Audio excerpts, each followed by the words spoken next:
Okay, we are live. Hello, I am Oh, Dr. Dana. I am a board certified family practice physician. I am lifestyle and longevity oriented, and I am the owner of Love Health Direct Primary Care. I'm here with Caitlin Field. She is a registered dietitian and probably most importantly, a pediatric feeding expert. So, welcome, Caitlin. thank you for having me. How are you? I'm doing well. Thanks. I'm so excited for this conversation today. We're going to try to make it, we agreed, we're going to try to make it shorter and sweeter for all you Short and busy sweet. parents out there. But our Yep. topic is your kid a picky eater? And I feel like we all have at least one of these. Like two of my, well, I have two and two bonus kids. I feel like two of the kids are easy and the other two are super picky and they're like picking and there's always sort of an issue with texture. And so the question is, what to do. Even as physicians, we get basically no training on nutrition and things like this. So I really Yeah. appreciate you coming on here and talking to us. Well, I'm actually really glad you just spit out the statistic perfectly. Um, Up to 50% of kids under the age of 6 are picky. They are considered to be picky eaters. It is developmentally appropriate. And there's really nothing to be worried about. But just because it's sort of a phase doesn't mean there aren't ways that we should approach picky eating with our children in order to foster a healthy relationship with food for them, in promote an environment that is free of fear and guilt and shame or anything like that around food that then lasts a lifetime. So we have to be careful of diet culture as our kids get older, particularly when they have access to social media or they're just in school hearing about things from other kids. So picky eating is very common, but it's also very important to address in the appropriate way. So my job is to help parents do that, right? So help them foster these relationships with foods with their kids in a way that doesn't pressure the child to eat something that they don't want to eat, that normalizes eating a variety of different foods, and that ultimately empowers the child to make these decisions for themselves. And I want to add that you're coming at this from a unique perspective because not only from a clinician perspective, but you're also a mom yourself. So you get the struggles. I do. And I would call my first grader, I wouldn't really call him a picky eater, but I would call him a reluctant eater, which again is totally age appropriate. And that is a child who isn't just going to eat something the first time they see it, or the second, or the third, or the 10th. Research tells us that we need to be promoting and exposing our children to different foods up to 20 times before they try it once, which I can So vouch for. You're good. I'm choking Are on you water over okay? here. We're good. Got it. Is there anyone there for the Heimlich? Yeah, I'm Um, good. so yeah, it's very common for kids to not want to try something. I mean, the other day I put cotton candy in front of my 2-year-old just to see what would happen, and even with that, he didn't touch it. It doesn't matter if it's like a good food or a bad food, a healthy food or this food. And that those are terms we really don't want to use in front of our kids. Healthy, unhealthy, good, bad, because those are terms that kids have a hard time differentiating from self-worth. And as they get older, they start to think, I had a brownie. I heard brownies are bad. That was bad of me to do. I feel shame.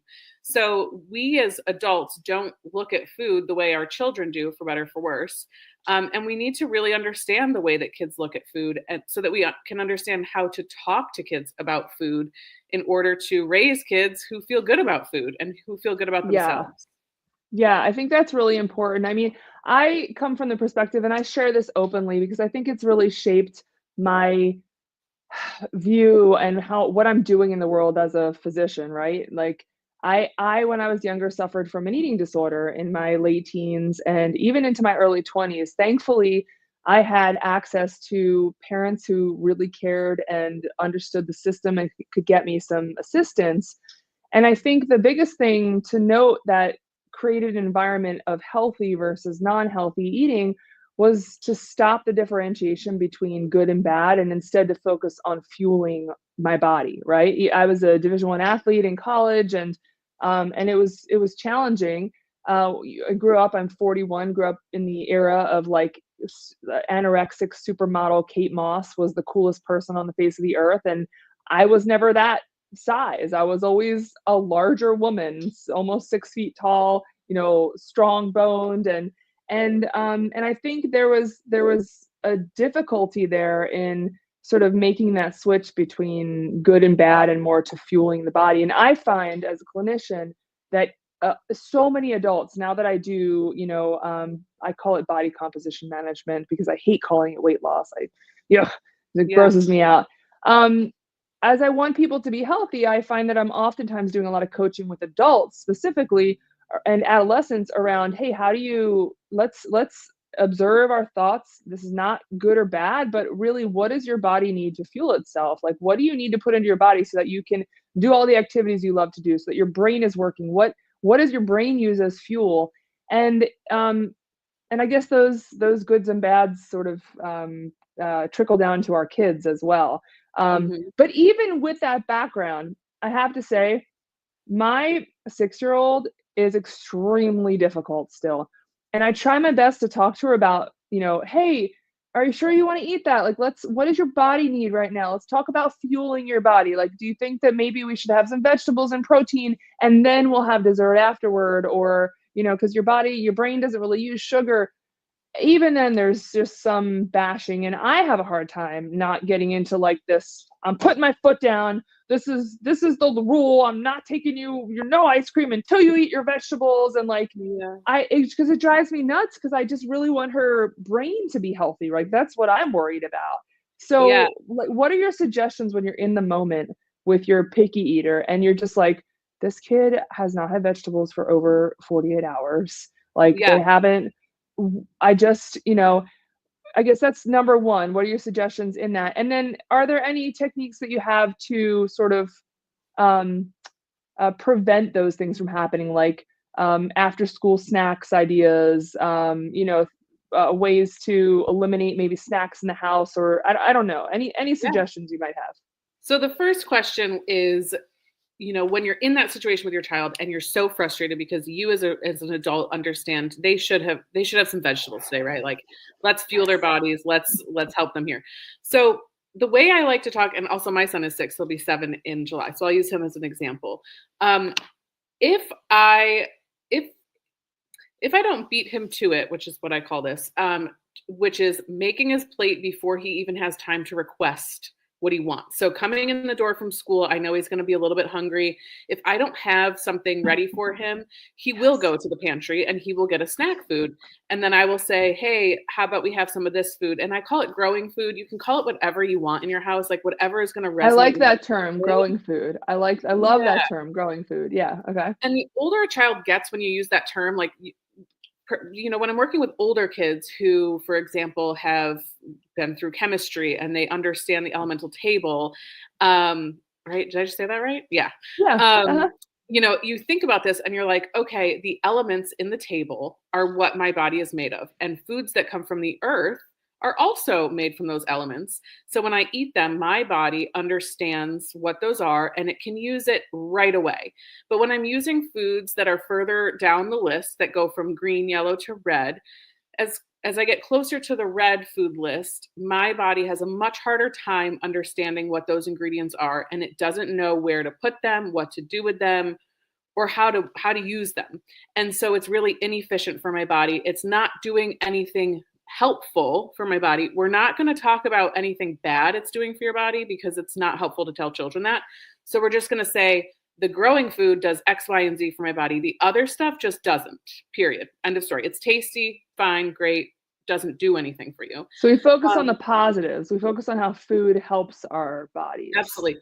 You always want to either be positive or neutral. Negativity with food just it causes children to want to do it more. Think back to when your kid was a toddler and you would tell them no and they would look at you and smile and do it anyway. That's how kids are with food. School-age children don't have control over much. Food is one of the things that they have a little bit of control over, and they're poking your buttons and it's working. So if you say no, your child will want it more, and that's a fact. And so in those moments, even though you just want to be like, no, you're going to eat this, you take a deep breath and you say, all right, here's an idea. Let's put that, I don't know, cupcake. Let's have the cupcake with the carrots and the whatever, or the apple and whatever, and you put it all on one plate and you present it that way. And then your child will decide, okay, I really wanted the cupcake. I'm going to have some of the cupcake. I guarantee she eats like half of it. And then she does start to eat some of the other things. And if it doesn't happen the first time, don't worry about it. Just keep doing that. And you will see they become more and more interested and accepting of foods in a more neutral way versus like, I see this cupcake up here on this pedestal. It's better, so to speak, than these carrots, kind of a thing. So So you would literally, so you're saying that you should literally just if they want a cupcake, put a cupcake on a plate with some carrots. Yeah, exactly. Oh, okay. Yeah. And you'll see, they may eat the whole cupcake right away, fine, but they'll eat the carrots too. They're not going to leave them if they're actually hungry, right? Like sometimes they just want a treat and whatever. But if it's after school and they're like, I just want a cupcake, then put the cupcake on a plate with some other growing food. And I guarantee you they will start to eat that other food as well. Is it helpful at all to do any modeling stuff? So, I follow Dr. Becky a lot. I love Dr. Becky because I definitely feel like I have a deeply feeling child or a couple deeply feeling kids. And they so yearn for that independence and they feel things very strongly. I remember that's how I was when I was a child as well. I almost felt like I felt these things so strongly and I wanted my independence. And so she really advises to bring play to activities. So 100%. as you were talking, I was wondering, would it be a good idea to like sit down and say, I want a cupcake too. I'm going to have a half of a cupcake and I'm going to have some carrots so that I get some growing foods into my body also. Yeah. So you could say that, or in terms of play with food, the way that you really want to go about it is sit down, don't talk about the food at all. Like don't say like, I'm going to have a half of this and then this. You sit down and let's say you bring tongs with you to the table and you give your child a pair of tongs and you have a pair of tongs and you take the carrots with the tong and you eat it that way. And you like laugh about it. And then you try to eat the cupcake with the tongs and eat it that way so that the food itself becomes, like you said, more of a playful situation versus this tug of war or this food war of like, my mom wants me to eat these carrots and I know it, so I'm not going to do it because I'm trying to poke her buttons because this is one of the very few ways I can do it. So That's yeah, great. so playing with the food is great. It's the opposite of what a lot of us were taught, though. A lot Right. of us, especially in my age group, were taught, sit down, fork and knife at the table. You have to Yeah. be, and like people worry, like, if I do this at home, is my child going to act like a crazy maniac? My response to that is always like, listen, your kid is going to get to like 13, 14, if they're a boy, which is where my older one is now. And they're going to start actually caring what other people think on their own. They're going to Yeah. care, like, so they're going to stop eventually, just acting out and playing, and because they're going to start to care. And so I feel like that happens naturally. So I think that eliminates Absolutely. that And that's worry. Yeah. totally, you just hit the nail on the head again. I mean, our kids find out sooner than we want them to that society cares about how they look and how they eat and how they do this and how they do that. So if we can set the foundation, and I like to work with kids parents of kids between the ages of 2 and 8, because that is a period of time where kids go from, oh, my toddler used to eat everything and now they don't. And then you notice as time goes on, the parents become more and more frustrated with that. And then the child understands that. And then there's this complex relationship between the child and the parent and the food. And then our kids go to middle school and they go through puberty and their body is changing. And now we have a child who's not super confident in the way that they eat because there was always tension around it at home. And they're going through these body changes that are also uncomfortable and they don't like it. And then we start to see an increase in things like disordered eating behaviors because children are manipulating the way that they're eating because of the way that their body is changing. And so it's really important to set this foundation between 2 and 8 years old of neutrality and support and empowerment around food. And then as your child will go through these uncomfortable phases of life, at least they have this foundation of confidence in food, and not feel ashamed or afraid to talk about things like, Mom, I'm developing breasts and my friends aren't, right? That doesn't mean you're going to stop eating because of that. That's a natural part of life and growing up, and food has nothing to do with that, right? So that's actually why I started this Confident Feeders, Confidence Kids program, because I'm noticing I love working one-on-one with families, but if I could just get with a group of people who are like-minded, parents who are going through the same things, and we can talk with each other, and I lead the group as the expert, but the parents have each other to rely on for support. It really just goes a much longer way in the long run, or a further way in the long run for the parents. And if the parents feel good, the kids feel good. So if the parent shows up to the table feeling good, the kid shows up to the table feeling good. Yeah. So can you tell us actually, before we end, can you tell us more about your program and like where people can find your program and what are you, Yeah. yeah, where are we at with that? Yeah, thanks. So it just launched a couple of days ago. The program itself starts April 21st. It's 10 weeks long. There are weekly live calls that we meet via Zoom, so anybody anywhere can be taking it. There's 10 weekly modules. We have one-on-one calls between the parents and myself, and we'll cover everything there is to know, from picky eating to, is my child growing appropriately? Are there areas that I really need to focus on specifically for my child and what they're eating, or some of my eating concerns with my child? And then we get into how to turn things around. So, sharing proven pressure-free strategies to help your child try new foods without bribing, without battling at the table, creating the peaceful environment that we were talking about around mealtime, and then learning how to talk to your child about their body in a way that supports confidence in the future. Just a second, there comes my little first grader who I was just talking about. Hi, honey. And then in order to find the program, it's my handle on Instagram is really where you can find it. It's called Mama Feeds with Confidence. So MAMA Feeds, FEEDS, with Confidence.